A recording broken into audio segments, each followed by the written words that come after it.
He controlled boardrooms worth billions, but tonight Theodore Chambers gripped a steering wheel, playing the role of his life, his passenger, the man planning to marry his granddaughter for her inheritance. The fool never stopped talking. By the time they reached downtown, a grandfather's heart was shattered, and his revenge was already taking shape. Theodore Chambers sat in the leather chair of his corner office on the 40th floor of Chambers Tower, staring at the invitation in his hands. The paper was expensive, cream-colored with gold embossing that caught the afternoon light streaming through floor-to-ceiling windows. It read, "You are cordially invited to celebrate the engagement of Brianna Chambers and Derek Matthews." His granddaughter's name, paired with a man he barely knew, felt wrong in ways he couldn't yet articulate. At 72 years old, Theodore had built an empire worth $800 million from nothing but determination and instinct. He'd started with a single duplex in a forgotten neighborhood 40 years ago, back when banks wouldn't give black men loans and opportunity meant clawing your way through doors that were bolted shut. Now he owned 147 properties across 3 states, employed over 2,000 people, and his name commanded respect in every boardroom from Atlanta to Chicago. But all that wealth, all that power, meant nothing if he couldn't protect the one person who mattered most in this world. Brianna was 28 now, though Theodore still remembered the day she was born like it was yesterday. His daughter Monica had placed that tiny baby in his arms, and he'd wept openly, promising to give this child everything he never had. Monica passed away 8 years ago from cancer, and in those final months, she'd made Theodore promise to watch over Brianna, to keep her safe from the wolves who would see her kindness as weakness. Theodore had kept that promise every single day since. He'd paid for Brianna's education at Spelman College, supported her decision to work at a nonprofit instead of joining the family business, and never once pushed his world onto her shoulders. She lived modestly in a 2-bedroom apartment, drove a 5-year-old sedan, and most of her friends had no idea her grandfather was a billionaire. That's how Brianna wanted it, and Theodore respected that. But now this Derek Matthews had entered the picture, and every instinct Theodore had developed over 7 decades was screaming danger. They'd met 8 months ago at some charity fundraiser where Derek worked as an investment analyst. Brianna had brought him to Sunday dinner 3 times, and each visit left Theodore more unsettled. Derek said all the right words, wore all the right smiles, complimented Theodore's achievements with practiced ease. But his eyes never matched his mouth. There was a calculation behind those brown eyes, a measuring quality that reminded Theodore of men who saw people as transactions rather than human beings. Theodore had built his fortune by reading people, by knowing when someone was lying before they finished their sentence, and Derek Matthews was performing a role. The question was why.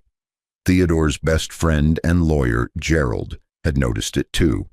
After the last dinner, Gerald pulled Theodore aside and said quietly, "That boy's running a game, Theodore. I've seen it before. He's after something, and I don't think it's love." Those words haunted Theodore for weeks, so he'd done what any concerned grandfather would do.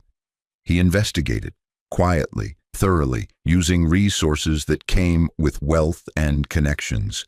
What he found wasn't illegal, but it painted a disturbing picture. Derek had dated 3 women before Brianna, all from wealthy families. Each relationship lasted between 6 months and a year before ending abruptly. One woman's father mentioned Derek had asked for a loan of $50,000 just before the breakup.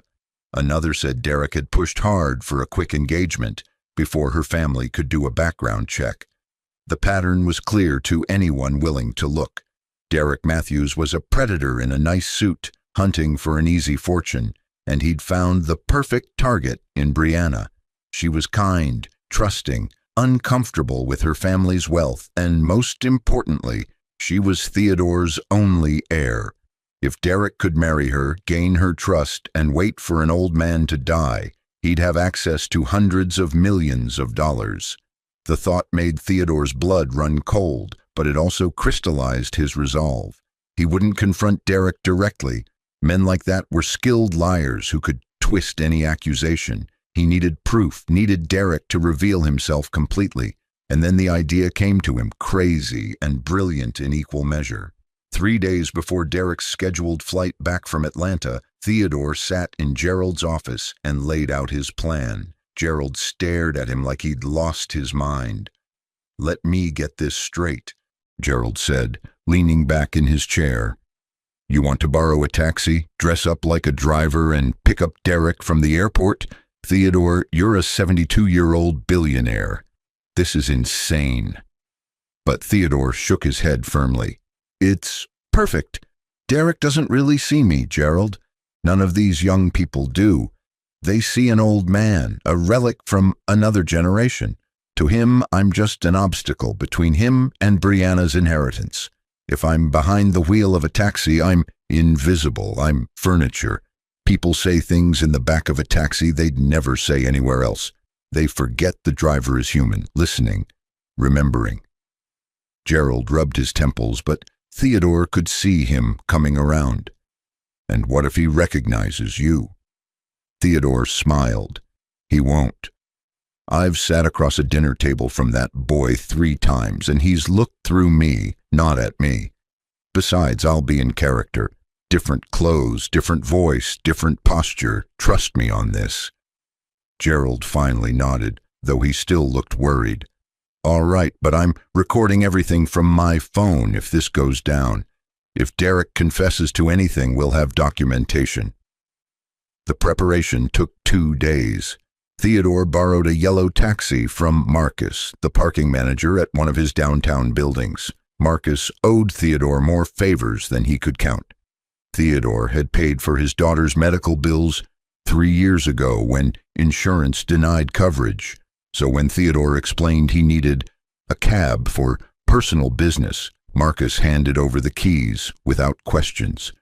Theodore bought clothes from a thrift store, faded jeans with a small stain on the knee, a worn brown jacket that had seen better decades, scuffed work boots, and a navy baseball cap he pulled low over his eyes. He practiced in front of his bathroom mirror, changing his posture, dropping his shoulders, letting his refined diction slip into something rougher, more street-level. The man staring back at him looked nothing like Theodore Chambers, real estate mogul. He looked like a 72-year-old man working late into life because retirement wasn't an option. It was perfect. The night before Derek's flight, Theodore barely slept.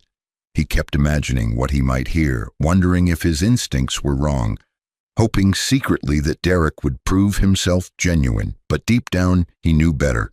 The airport was crowded with travelers, the usual chaos of people rushing toward departures or waiting anxiously at arrivals. Theodore sat in his borrowed taxi in the pickup queue, hands gripping the steering wheel tighter than necessary. His heart pounded in a way it hadn't since his first major business deal decades ago. The phone buzzed. Brianna had texted Derek's flight information earlier, mentioning casually that Derek hated airport shuttles and always took taxis.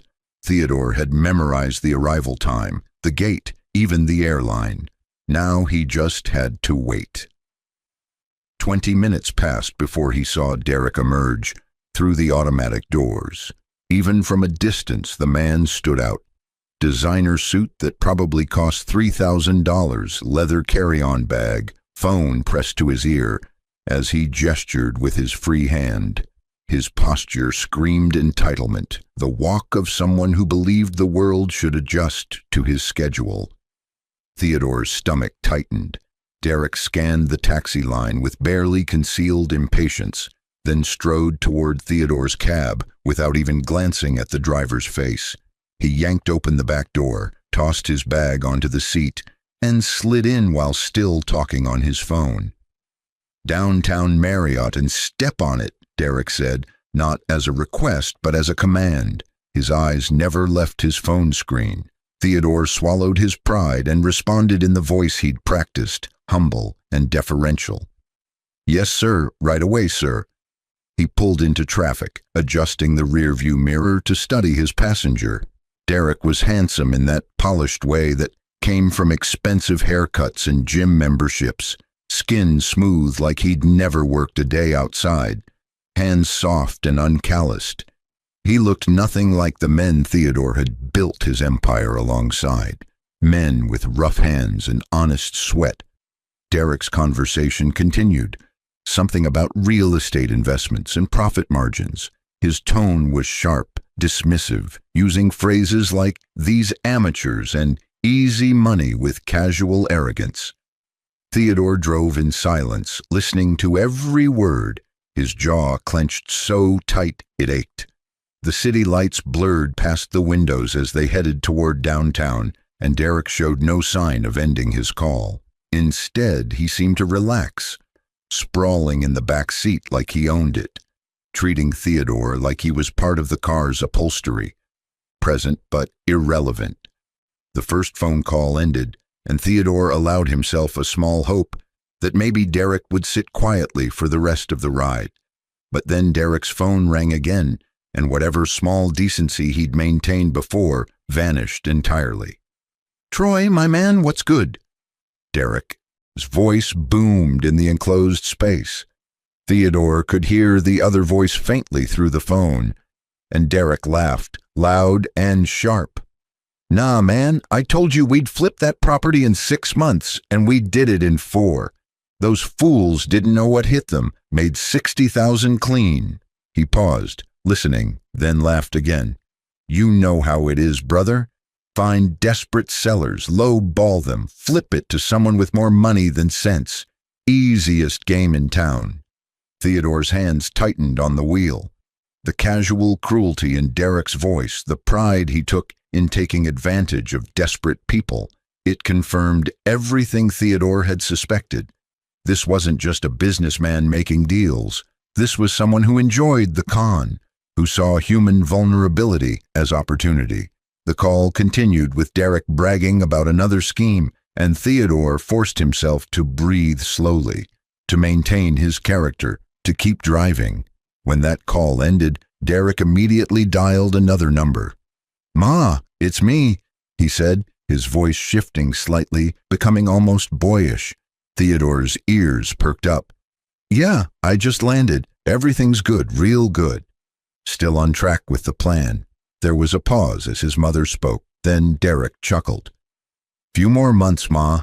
Maybe 6 at most. Then we're set, I promise you. No more worrying about bills, no more struggling. We're going to live right." Theodore's heart sank. Derek was telling his own mother about a plan, a timeline. Set for what? Set how? The pieces were coming together in the worst possible way. Derek continued, his voice dropping lower, even though he clearly didn't think the old taxi driver understood or cared about what he was saying. "Brianna's sweet, Ma. Real sweet. Maybe too sweet, you know? But that's what makes this work. She trusts people. She trusts me." The way he said it, like Brianna's kindness was a flaw to exploit rather than a virtue to cherish, made Theodore want to pull over right there and confront him. But he didn't. He kept driving, kept listening, kept collecting the rope Derek was weaving into his own noose. Theodore navigated through downtown traffic, taking the longer route, deliberately buying more time. Derek seemed irritated by the traffic, snapping at Theodore.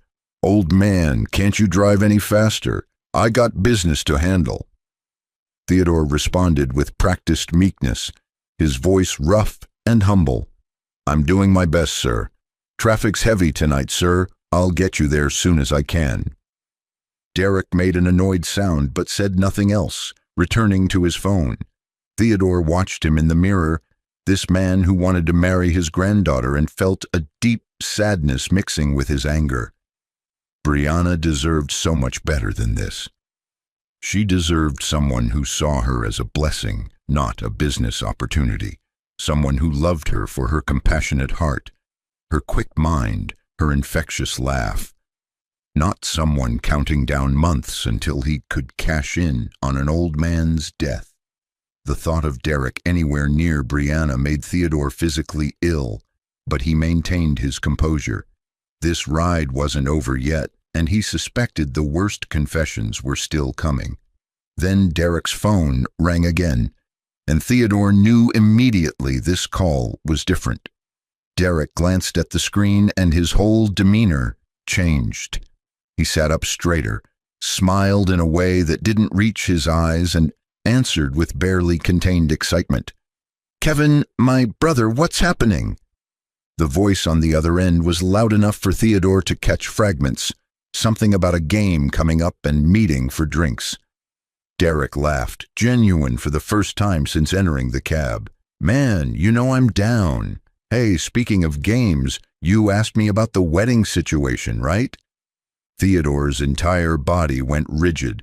This was it. Whatever came next would be the truth, unfiltered and raw. Kevin must have asked something because Derek's response came quick and cutting. "Bro, let me be real with you. You know I'm not in love with Brianna." The words hung in the air like poison. Theodore's vision blurred for a second, and he had to force himself to keep the cab steady. Derek continued, oblivious to the devastation happening 3 feet in front of him.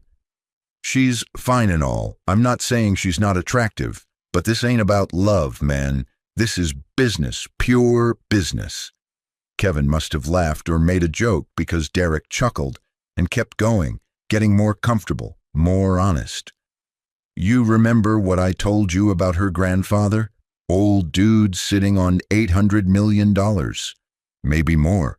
I did my research, man. Theodore Chambers built this whole real estate empire, got properties everywhere, and guess what? Brianna's his only living family, only heir.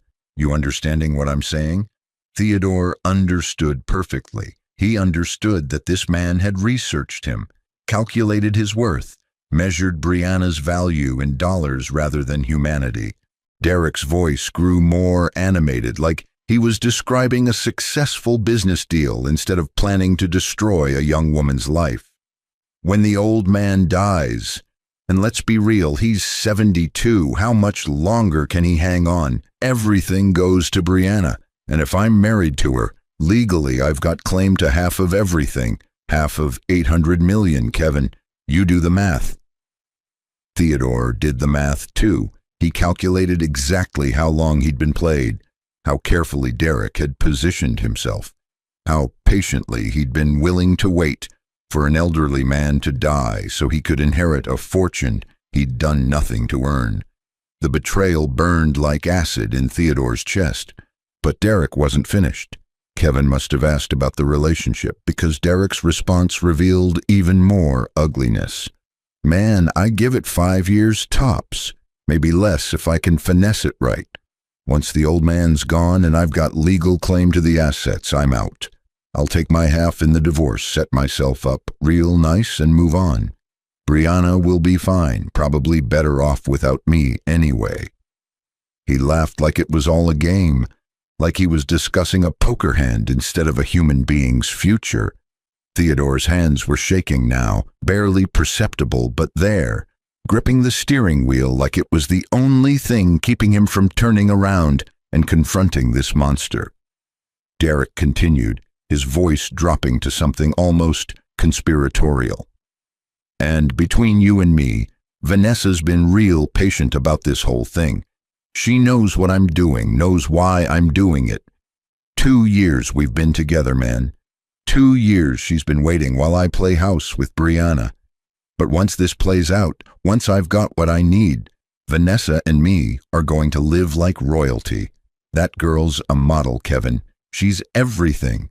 And she's stuck with me through this whole plan because she knows the payoff is worth it." Theodore's mind reeled.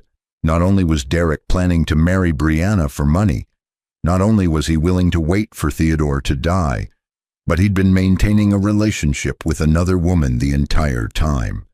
Vanessa, a model who knew about the scheme and supported it. How many times had Derek told Brianna he was traveling for work, when he was actually with this other woman. How many lies had Brianna believed? Because her heart was too good to imagine someone could be this cruel.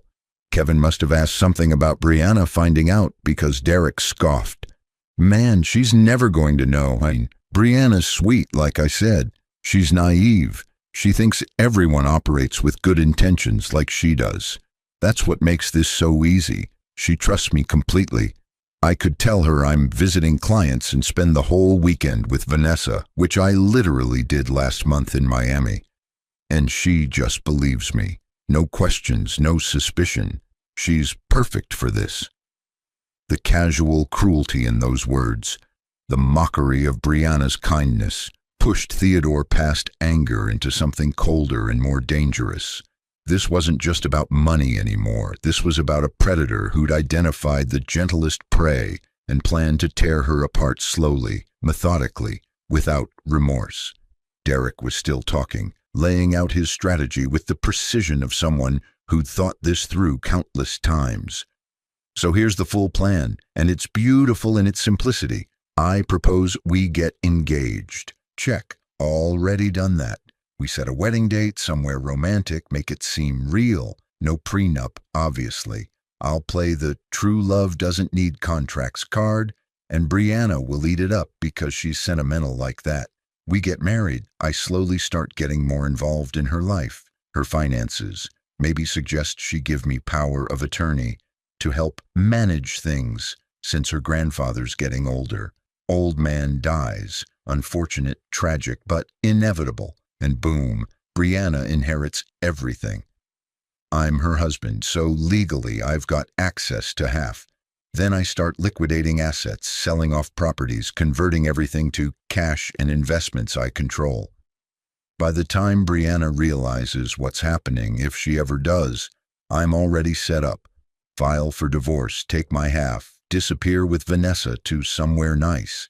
Maybe the Cayman Islands, maybe Monaco, somewhere with beaches and no extradition. He laughed again, and that sound would haunt Theodore for weeks. It was the laugh of someone who believed they'd already won, who couldn't imagine any obstacle standing in their way. Kevin must have congratulated him because Derek's next words dripped with pride. Thanks, man. It's been a long game, I won't lie. 8 months of pretending to care about non-profit work and listening to Brianna talk about helping communities. 8 months of Sunday dinners with the old man, nodding along while he tells stories about building his empire like I give a damn. But it's worth it. Every fake smile, every manufactured moment, all worth it for $800 million. Theodore's eyes burned with unshed tears, not for himself, but for his granddaughter who'd opened her heart to this man, for Monica who'd trusted Theodore to keep Brianna safe, for every genuine moment Brianna had shared with Derek, thinking she'd found someone special, not knowing every second was calculated and false. The taxi rolled through downtown streets now, passing Theodore's own properties, buildings he'd bought and renovated, turning broken neighborhoods into thriving communities. Derek had no idea he was riding through an empire built by the very man he'd just spent 30 minutes planning to rob. The irony would have been funny if it wasn't so devastating. Derek's phone rang once more, and this time, when he looked at the screen, his whole face softened in a way it never had when talking about Brianna. "Baby," he answered, his voice warm and intimate. "I miss you too." Vanessa. Theodore didn't need confirmation to know who was on the other end. Derek's next words confirmed it anyway. "I just landed. Yeah, I'm in a taxi heading to the hotel. Wish you were here instead of me dealing with this." He paused, listening, then laughed quietly. "Few more months, V, I promise. Just a few more months of playing the devoted fiancé, and then it's you and me forever. The real deal." The contrast was stunning. With Kevin, Derek had been calculating and cold. With Brianna, his voice had been dismissive and mocking. But with Vanessa, there was actual feeling, actual emotion. This was the woman he truly wanted, and Brianna was just the financial vehicle to make that future possible. Derek continued, his voice dropping lower, more intimate, describing their last weekend together in Miami with details that made Theodore want to cover his ears. He talked about luxury hotels, private beaches, expensive dinners, all funded by money he was earning from his legitimate job, saving up for the big score. "Once I get access to the Chambers fortune, baby, we're set for life. No more waiting, no more pretending. I'll divorce Brianna quietly, give her some excuse about growing apart or whatever, take my legal half and disappear with you. We'll buy a villa somewhere beautiful and just live. No work, no stress, just us, and unlimited resources." Vanessa must have expressed concern about getting caught, because Derek's response revealed just how thoroughly he'd planned this. "Baby, I've thought about everything. Brianna won't fight the divorce because she's not that kind of person. She'll be heartbroken, sure, but she's not vindictive. And legally, California's a community property state. Anything acquired during the marriage is split 50-50. Once she inherits and we're married, half of it becomes mine automatically. Her grandfather can't do anything about it because he'll be dead. No prenup means no protection. It's perfect." The casual way he discussed Theodore's death, like it was just an unfortunate but necessary step in his business plan, pushed Theodore past his breaking point. He'd heard enough. More than enough. Every word out of Derek's mouth had been another nail in his coffin, another piece of evidence that this man was exactly what Theodore had feared: a predator, a con artist, a man willing to destroy an innocent woman's life for financial gain. The question now wasn't whether Derek was guilty. The question was what Theodore would do about it. And as the Marriott came into view, Theodore made a decision that would change everything. Instead of pulling up to the hotel entrance, Theodore drove past it. Derek was still on the phone with Vanessa, describing the ring he'd bought Brianna, discount jewelry he'd convinced her was vintage and meaningful, when he noticed they'd passed his destination. "Hey," Derek said, pulling the phone away from his ear. "Old man, you just passed the Marriott. What are you doing?" Theodore didn't respond, his jaw set, eyes focused on the road ahead. Derek's voice rose, irritation turning to anger. "Hey, I'm talking to you. Turn this cab around right now." Theodore kept driving, steady and purposeful, heading toward downtown's financial district, where Chambers Tower rose 40 stories into the night sky. Derek was yelling now, threats spilling from his mouth. "I'm going to report you. You'll lose your license. Are you deaf? I said turn around." Theodore finally spoke, his voice still rough, but carrying a weight that made Derek pause mid-sentence. "There's someone you need to meet first, son. Someone very important." Derek's face twisted with confusion and fury. "I don't need to meet anyone. Take me to my hotel, or I swear I'll have your job." But Theodore just kept driving, and something in his demeanor, some shift in the air inside that taxi, made Derek fall silent, his mind finally starting to process that something was very wrong. Chambers Tower appeared ahead. 40 stories of glass and steel, with the name emblazoned in gold letters 10 feet tall across the top. The building was lit up against the night sky, a monument to decades of hard work and smart decisions. Theodore pulled the taxi right up to the main entrance, where 2 security guards stood at attention. The moment they saw the taxi, both guards moved forward, and that's when Derek's blood ran cold. He watched as one of the guards opened Theodore's door with deference, watched as the other guard addressed the driver with unmistakable respect. "Good evening, Mr. Chambers. Shall we take care of your vehicle, sir?" Derek's face went completely white. The phone slipped from his hand, clattering onto the taxi floor. "Mr. Chambers?" he whispered, his voice barely audible. Theodore removed his baseball cap slowly, deliberately, and turned in his seat to face Derek fully for the first time. The fluorescent light from the building entrance illuminated his face, and there was no mistaking who he was. Theodore Chambers, billionaire real estate mogul, and most importantly, the grandfather of the woman Derek had spent the last 8 months planning to exploit. "Hello, Derek," Theodore said, his voice no longer rough or humble, but carrying the full weight of his authority. "I believe we need to have a conversation about your intentions toward my granddaughter." Derek tried to speak, his mouth opening and closing like a fish drowning in air. Finally, words tumbled out in a desperate rush. "Mr. Chambers, that wasn't, you don't understand what you heard. Those conversations, they were taken out of context. I wasn't being serious. It was just guy talk. You know how that is?" Theodore held up one hand, and Derek's voice died immediately.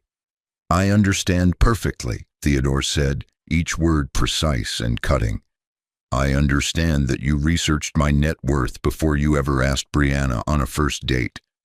I understand that you've been planning to marry her solely for access to her inheritance. I understand that you've been maintaining a relationship with another woman named Vanessa for 2 years, while courting my granddaughter.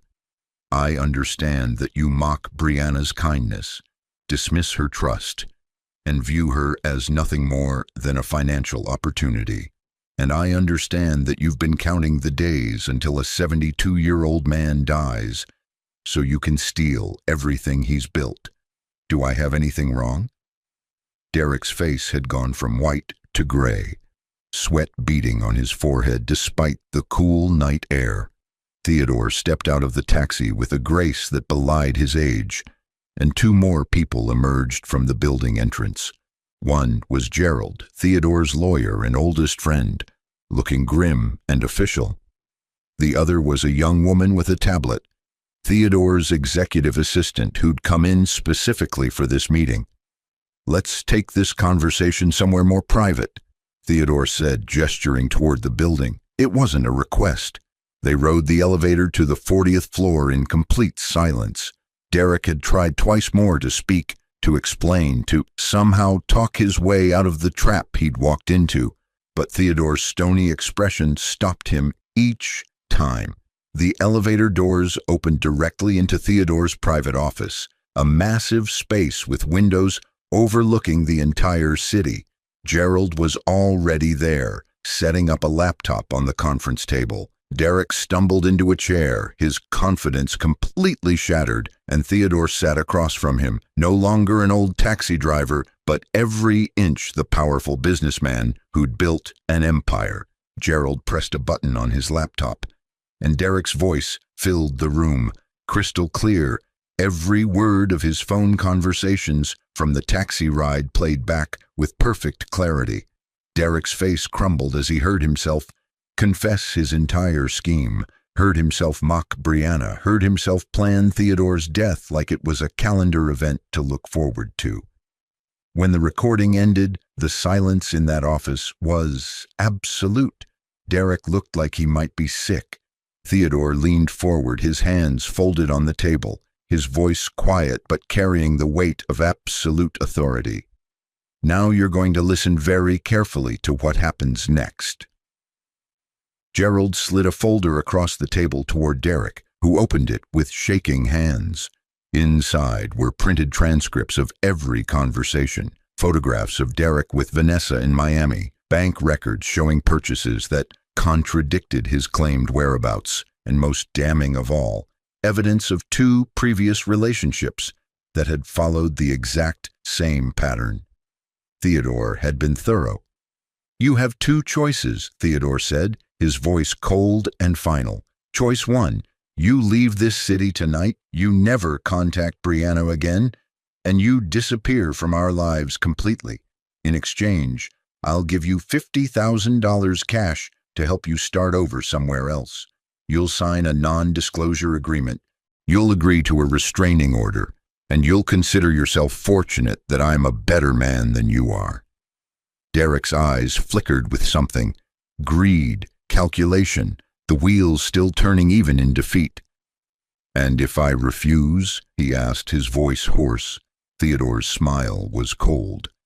Then I release these recordings to your employer, your family, your social media contacts, and every news outlet in the state. I'll make sure everyone knows exactly who Derek Matthews really is. I'll file harassment charges, fraud charges, anything my very expensive legal team can make stick. And trust me, they're creative.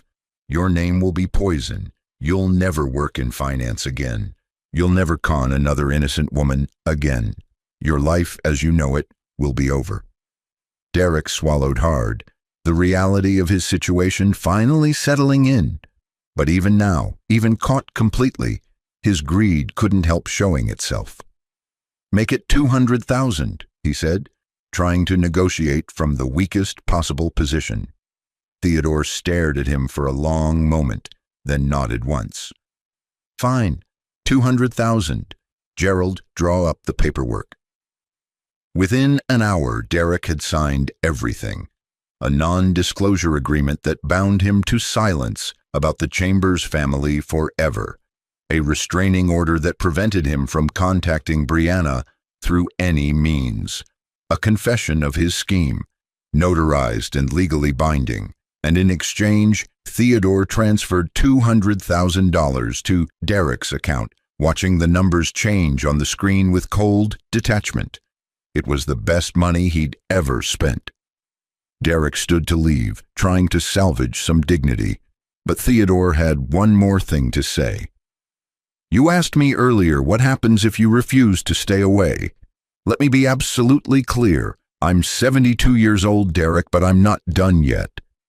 I've got resources you can't imagine, connections you'll never have, and a very long memory.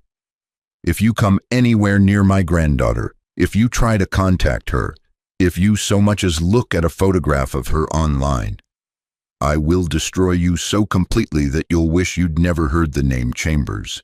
Do we understand each other?" Derek nodded, unable to meet Theodore's eyes. "Good. You have until sunrise to be gone. If you're still in this city by morning, our deal is void, and I release everything. Now get out of my sight." Derek practically ran for the elevator, and when the doors closed behind him, Gerald let out a long breath. "You think he'll actually stay away?" he asked. Theodore walked to the window, looking out at the city lights spread below like stars. "No," he said quietly. "Men like Derek always come back. They can't help themselves. That's why I've hired a private investigator to monitor his activity for the next year. If he violates the restraining order even once, we'll have him arrested. And if he tries to contact Brianna, she'll have evidence and legal grounds to prosecute." Gerald nodded approvingly. "And now comes the hard part, telling Brianna." Theodore arrived at Brianna's apartment the next morning with a heavy heart. She opened the door with a bright smile, wearing pajama pants and an oversized t-shirt, her natural hair pulled back in a head wrap. "Grandpa, what a surprise! Come in, I was just making breakfast. Have you eaten? Derek's supposed to call soon. He landed last night, but I haven't heard from him yet." Theodore held up a hand gently, and something in his expression made her smile fade. "Baby girl, we need to talk. Can we sit down?" They sat on her small couch, the same one Theodore had bought her when she first moved into this apartment, and he took her hands in his. "I need you to listen to something, and I need you to know that I did this because I love you more than anything in this world." He pulled out his phone and played the recordings. All of them. Every cruel word, every calculated plan, every mocking laugh. Brianna's face transformed as she listened, progressing through confusion, disbelief, heartbreak, and finally settling on something between devastation and rage. When the recordings ended, she sat in stunned silence for a long moment, tears streaming down her face. You drove a taxi?" she finally said, her voice breaking. "You pretended to be a driver just to test him?" Theodore nodded, his own eyes wet. "I had to know the truth, baby girl. I'm sorry you had to hear it like this. I'm sorry it turned out this way." Brianna stood up suddenly, pacing her small living room, her hands shaking. 8 months, she said, her voice rising. 8 months I thought I'd found someone real, someone who saw me, not the money, not the family name, just me. And the whole time he was... She couldn't finish, breaking down into sobs. Theodore moved to hold her, and she collapsed against his chest, like she used to as a little girl when the world felt too big and scary. They stayed like that for a long time, Theodore rocking her gently, letting her cry out all the betrayal and hurt. Finally, when her tears subsided, she pulled back and looked at her grandfather with red, swollen eyes. What did you do? Where is he? Theodore explained the deal, the non-disclosure agreement, the restraining order, the money he'd paid to make Derek disappear. Brianna listened, then surprised him by laughing, a bitter sound with no humor in it. You paid him. You actually paid him to leave me alone. Theodore cupped her face gently. I would pay 10 times that amount to protect you. 100 times. Money means nothing compared to your well-being. That $200,000 is the best investment I've ever made if it keeps you safe. Brianna hugged him again, fierce and tight. Thank you, Grandpa. Thank you for loving me enough to drive that taxi. Thank you for protecting me, even when it must have been so hard to listen to him say those things. I'm sorry you had to hear all that alone. Theodore spent the rest of the day with Brianna, making sure she wasn't alone with her pain. They talked about Derek, about the warning signs she'd missed because she'd wanted so badly to believe in good. Theodore shared stories about his own past, times he'd been deceived, lessons he'd learned about human nature and trust. Your mama used to tell me I was too suspicious, he said softly, that not everyone was running a con, and she was right most of the time. Most people are good, Brianna. Most people mean what they say, but there are wolves in this world who wear sheep's clothing so well you can't see the teeth until they're already biting. What happened with Derek isn't a reflection on you or your judgment. It's a reflection on him and his character. Never let his betrayal make you hard or cynical. Your kindness is your strength, not your weakness. Brianna nodded, processing his words. Did you ever doubt yourself? She asked. While you were driving that taxi, did you ever think maybe you were wrong about him? Theodore considered the question carefully. For about 5 seconds, right before he got in the cab, I hoped I was wrong. I prayed I was wrong. I would have been thrilled to discover Derek was genuine and I was just a paranoid old man. But then he started talking, and every word confirmed what I already knew in my gut. Trust your instincts, baby girl. They're usually right. 3 days later, Brianna's phone rang. It was Derek. Theodore was there when it happened, having anticipated this moment. Derek's voice came through the speaker, desperate and manipulative. Baby, please let me explain. Your grandfather set me up. He tricked me into saying things I didn't mean. I love you, Brianna, I really do. We can work through this. Brianna looked at Theodore, who nodded encouragingly, and when she spoke, her voice was strong and clear. Derek, I heard the recordings, all of them. I heard you laugh about my trust. I heard you plan my grandfather's death. I heard you talk about Vanessa, about Miami, about everything. You don't love me. You never did. And honestly, I feel sorry for you. Living that way, seeing people as transactions instead of human beings, that must be exhausting. Goodbye, Derek. Don't call again. She hung up, blocked his number, and then called Gerald to report the violation of the restraining order. Within hours, Derek had a police visit and a formal warning. He didn't call again. Theodore watched his granddaughter handle the situation with a grace and strength that made him incredibly proud. She was hurting, yes, but she wasn't broken. Monica's daughter had inherited her mother's resilience along with her kindness. The months that followed were a healing process. Brianna threw herself into her work at the nonprofit, finding purpose in helping others even while processing her own pain. Theodore made sure to have dinner with her twice a week, not hovering or smothering, just being present and available.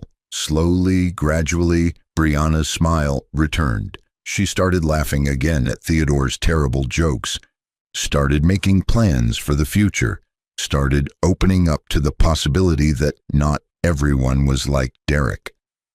6 months after that taxi ride, Brianna called Theodore with nervousness in her voice.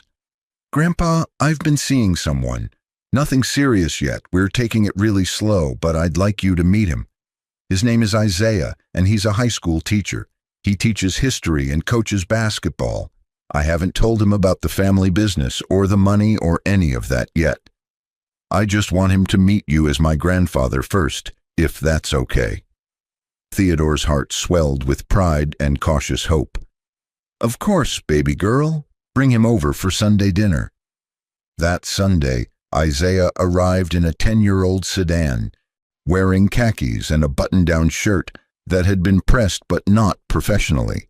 He was nervous, his handshake firm but slightly sweaty, his smile genuine but anxious.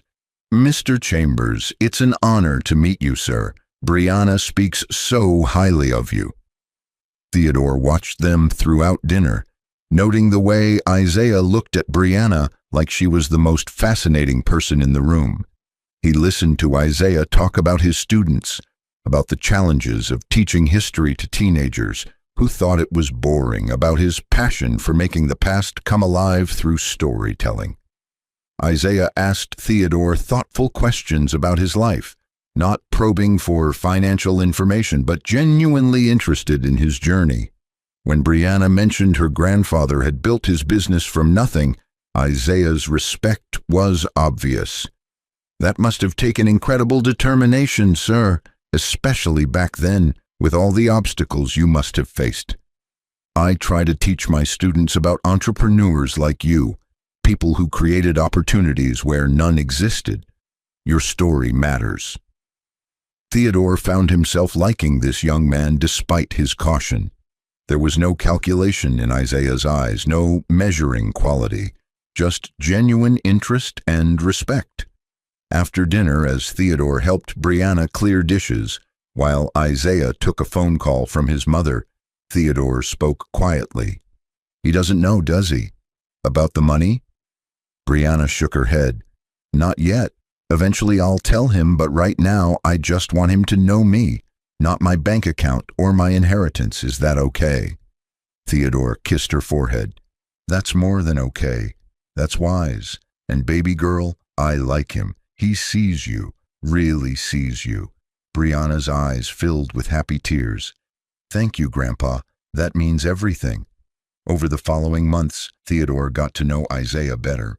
The young man had grown up in a working-class neighborhood, put himself through college on scholarships and part-time jobs, and chose teaching because he wanted to make a difference despite the modest salary. He treated Brianna like she was precious, not in a possessive way, but with genuine care and respect. He remembered small details about her day, asked thoughtful questions about her nonprofit work, and supported her goals without trying to control or redirect them. Most importantly, Isaiah had his own life, his own passions, his own identity. He wasn't looking for someone to complete him or fund his dreams. He was whole on his own, and he invited Brianna to share in that wholeness rather than fill a void. Theodore didn't need to test Isaiah with taxi rides or elaborate schemes. The truth was evident in every interaction, every gesture, every word. This was what real love looked like: mutual, respectful, genuine. One evening, Isaiah came to Theodore's office downtown, nervous and formal. "Mr. Chambers, sir, I'd like to ask your permission to marry Brianna." Theodore leaned back in his chair, studying the young man across from him. "Tell me why you want to marry my granddaughter, Isaiah." Isaiah didn't hesitate. "Because she makes me want to be better than I am. Because she sees the best in people and brings it out of them. Because she's smart and funny and kind. And I wake up every day grateful. She chose me. Because I want to build a life with her, raise children who have her compassion and hopefully some of my terrible sense of humor. Because I love her, sir, not for what she has, but for who she is." Theodore felt tears prick his eyes. "And if I told you right now that Brianna won't inherit anything, that I'm leaving my entire fortune to charity?" Isaiah blinked, processing this unexpected information, then smiled. "Then I'd say Brianna would probably support that decision because she's always believed in using resources to help others. And I'd still want to marry her, sir. I'm a teacher making $58,000 a year. I can't offer her wealth or luxury, but I can offer her a partner who will show up every day, who will respect her, who will build a modest but happy life together. That's all I've ever wanted to offer." Theodore stood and extended his hand. "You have my blessing, Isaiah. Welcome to the family." The wedding happened a year later, small and intimate, exactly as Brianna wanted it. Theodore walked his granddaughter down the aisle, with pride swelling in his chest so large he could barely breathe. As he placed her hand in Isaiah's, he whispered to both of them, "Take care of each other. Love each other well. That's all that matters." The reception was held in one of Theodore's restored buildings, though Isaiah still didn't fully understand the extent of the Chambers empire. That conversation would come later, after the honeymoon, when Brianna felt ready to share that part of her life. For now, it was enough to watch them dance, to see his granddaughter's face glowing with genuine happiness, to know that this time the love was real. Gerald appeared at Theodore's elbow, 2 glasses of champagne in hand. "You did good, old friend," Gerald said quietly. "Monica would be proud." Theodore nodded, unable to speak past the emotion in his throat. He thought about that night in the taxi, listening to Derek's cruel confessions, feeling his heart break for Brianna. He thought about the risk he'd taken, the unconventional choice to play a role rather than confront directly. And he thought about how sometimes protecting the people you love means getting uncomfortable, getting creative, getting your hands dirty. "You know," Gerald continued, "I never told you this, but I was terrified that night. Terrified you'd have a heart attack from stress. Terrified Derek would recognize you. Terrified the whole plan would backfire. But you were right. Sometimes the truth only comes out when people think nobody important is listening." Theodore smiled, remembering the weight of that steering wheel in his hands, the feel of the worn baseball cap, the effort it took to maintain his character while his world crumbled. "You keep that cap?" Gerald asked. Theodore nodded. "In my office, on my desk, a reminder." That cap sat there still, months later, a worn navy blue baseball cap that cost $3 at a thrift store, but represented something priceless. Theodore would look at it sometimes during board meetings or difficult negotiations, remembering the night he'd worn it, remembering what he'd learned. He'd learned that wisdom wasn't always found in boardrooms and balance sheets. Sometimes it was found behind the wheel of a borrowed taxi, listening to an evil man reveal himself because he thought the driver didn't matter enough to lie to. He'd learned that protecting family wasn't about wielding power directly, but about strategic patience, about letting people trap themselves with their own words. And most importantly, he'd learned that love, real love, always revealed itself eventually. The fake version couldn't sustain itself indefinitely. Derek's performance had cracked under the casual comfort of a taxi ride. Isaiah's authenticity had shone through consistently across hundreds of interactions. The truth always surfaced given enough time and the right circumstances. Brianna visited Theodore's office one afternoon, married life clearly agreeing with her. She looked radiant, happy in a way that came from deep contentment rather than surface excitement. She noticed the cap on his desk and picked it up, turning it over in her hands. "You really did this for me," she said softly. "Drove that taxi, listened to all that hatred and planning, Stayed in character even though it must have been killing you inside. Why? Theodore stood and took the cap from her hands, setting it back in its place of honor on his desk. Because that's what love does, baby girl. Real love protects. It doesn't control or manipulate, but it protects. Your mama made me promise to keep you safe, and I'll honor that promise until my last breath.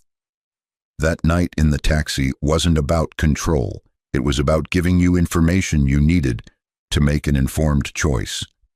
I couldn't make the choice for you. You had to decide whether to believe Derek or not. But I could make sure you had the truth. Brianna hugged him tightly.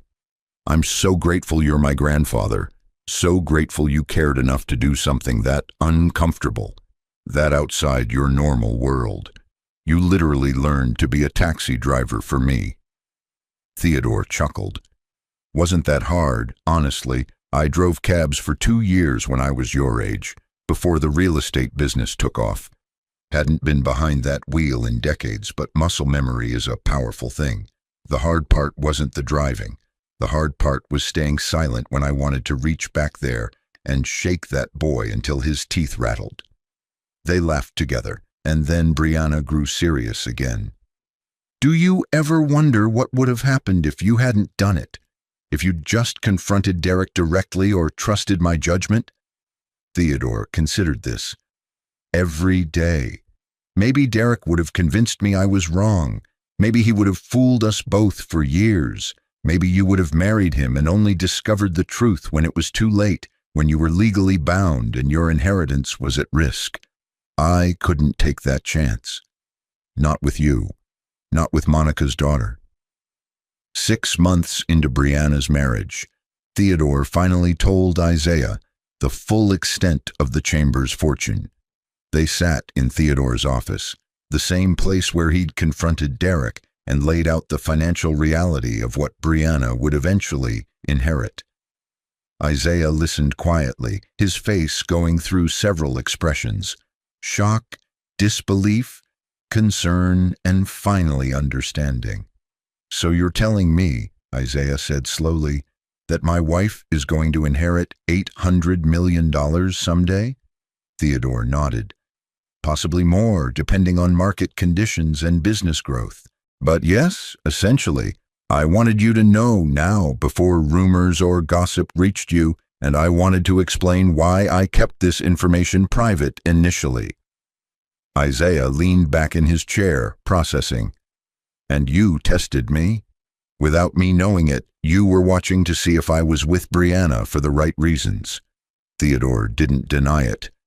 Every Sunday dinner, every conversation, every interaction, I was watching, not because I distrusted you specifically, but because I've seen what wealth can do to people.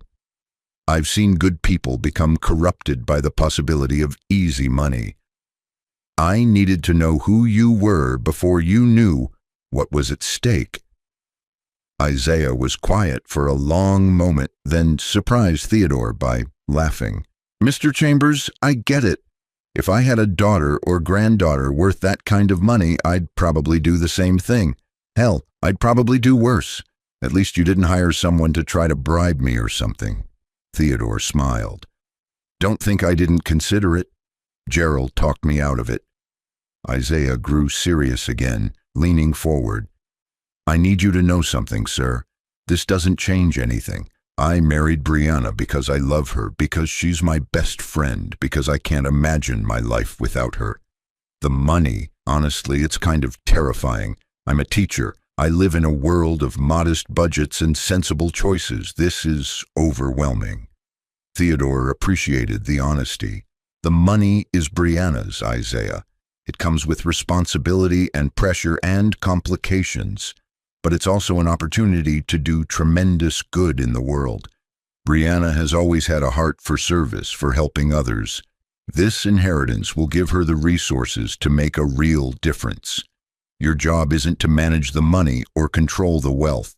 Your job is to support her, love her, and help her navigate the weight of what's coming. Isaiah nodded slowly. I can do that. I'm good at support. And honestly, sir, Thank you for telling me now, for bringing me into the full picture. I know you didn't have to. You could have kept me in the dark until you passed away, or until circumstances forced the truth. But you respected me enough to have this conversation while we can still process it together. That means a lot. Theodore extended his hand across the desk. Your family now, Isaiah. Family doesn't keep secrets about things this important. Besides, you passed the test long before today. Everything since has just been confirmation of what I already knew. You're the right man for my granddaughter. Time moved forward the way it always does, relentless and unstoppable. Theodore celebrated his 75th birthday, surrounded by family, Brianna, Isaiah, and their newborn daughter, Monique, named after her late grandmother. Holding that baby in his arms, Theodore felt the circle completing itself. 3 generations connected by blood and love and the lessons learned from mistakes and triumphs alike. He thought about Derek sometimes, wondered where the man had ended up, whether he'd learned anything from his failed con or simply moved on to another target. The private investigator Theodore had hired confirmed Derek had left California entirely. Last seen in Nevada trying to ingratiate himself with a casino owner's daughter. Some people never learned. But mostly Theodore didn't think about Derek at all. That chapter was closed, the threat neutralized, the lesson learned. What mattered now was this moment, this baby girl looking up at him with eyes that reminded him so much of Monica it took his breath away. She's perfect, Theodore whispered, rocking Monique gently. Brianna smiled from the hospital bed, exhausted but radiant. She's got your stubbornness already. Wouldn't sleep all night, just wanted to be held and observe everything. Isaiah laughed. Just like her great-grandfather, always watching, always aware, always 3 steps ahead. Theodore caught the affectionate teasing in Isaiah's tone and appreciated it. They'd developed a genuine relationship over the years, built on mutual respect and shared love for Brianna. The baseball cap still sat on Theodore's desk at Chambers Tower, a permanent fixture now. New employees would sometimes ask about it, confused why a billionaire kept a worn, cheap cap displayed like a trophy. Theodore would smile and say it reminded him of an important lesson about perspective and truth. He never told the full story. That was private, sacred between him and his granddaughter. But the cap remained, a symbol of the night he'd stepped outside his world to protect the person he loved most. Gerald retired at 75, handing over his legal practice to a younger partner, but remaining a constant presence in Theodore's life. They'd sit in Theodore's office sometimes, 2 old men looking out over a city they'd helped build, sharing stories and whiskey and the comfortable silence of decades-old friendship. You ever regret it? Gerald asked one evening. The taxi thing. You ever wish you'd handled it differently? Theodore considered the question carefully, as he always did. No, he said finally. I regret that it was necessary. I regret that Derek was who he was, that Brianna had to experience that betrayal. But I don't regret the method. Sometimes protecting people means getting uncomfortable. It means playing roles we never expected to play. That night taught me something important about staying connected to reality, about not getting so far removed from regular life that I forget what people are really like when they think nobody important is watching. On Theodore's 80th birthday, Brianna organized a surprise party at Chambers Tower. The building was filled with employees, business partners, community leaders, and friends. Hundreds of people whose lives Theodore had touched over 8 decades. During the speeches and toasts, Brianna stood up with little Monique on her hip, now an energetic 5-year-old with pigtails and her great-grandfather's sharp eyes. I want to tell you all a story, Brianna began, and Theodore's heart jumped, wondering what she'd share. When I was 28, I thought I'd found the love of my life. I was wrong. That man was a fraud, a con artist. someone who saw me as a transaction rather than a person. But my grandfather knew. Somehow he knew. And instead of just telling me I was wrong, instead of controlling my choices or forbidding the relationship, he did something extraordinary. He became a taxi driver for one night. The room went completely silent, everyone leaning forward. Brianna continued, her voice strong and clear. He borrowed a taxi, put on old clothes, and picked up my fiancé from the airport. He listened to that man reveal his true nature, heard him confess plans to marry me for money, to wait for my grandfather to die so he could steal our family's wealth. And my grandfather listened to every cruel word, his heart breaking, but he didn't react. He gathered the truth, documented it, and then presented me with information I needed to make my own choice. That's love.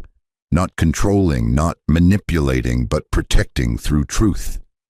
Tears were flowing freely down Brianna's face now, and throughout the room, people were wiping their eyes. Grandpa, you taught me that real love reveals itself through actions, not words. Derek could say he loved me 1,000 times, but his actions proved otherwise. Isaiah shows me he loves me every day through respect, through partnership, through the way he treats our daughter and honors our family. And you showed me what parental love looks like. Uncomfortable, sacrificial, willing to do whatever it takes to protect, even when it costs you personally. She raised her glass. To Theodore Chambers, not just a brilliant businessman or a generous philanthropist, but a grandfather who loved enough to drive a taxi, to listen to hatred directed at himself, to swallow his pride for the sake of truth. You saved me, Grandpa. You saved me from a terrible mistake, and you did it with wisdom and strategy and more love than I could have ever imagined. Thank you. The room erupted in applause, and Theodore stood with tears streaming down his face, hugging his granddaughter and great-granddaughter tightly. Isaiah joined the embrace, this family unit that had been forged through trials and protected through unconventional wisdom. Later that night, after the guests had left, Theodore sat alone in his office one more time. He picked up the baseball cap, holding it in his weathered hands. 80 years old now, his empire secured, his family protected, his legacy defined not just by buildings and bank accounts, but by the lengths he'd gone to protect the people he loved. And that's how a billionaire grandfather exposed a gold digger with nothing but a taxi and patience. If this story reminded you that real love can't be faked and family is worth protecting, smash that like button right now. Subscribe to this channel because we bring you these incredible true stories every single week. Drop a comment telling us, would you have done what Theodore did? And if you know someone who needs to hear this story, share it with them right now. Until next time, remember, sometimes the best revenge is simply revealing the truth.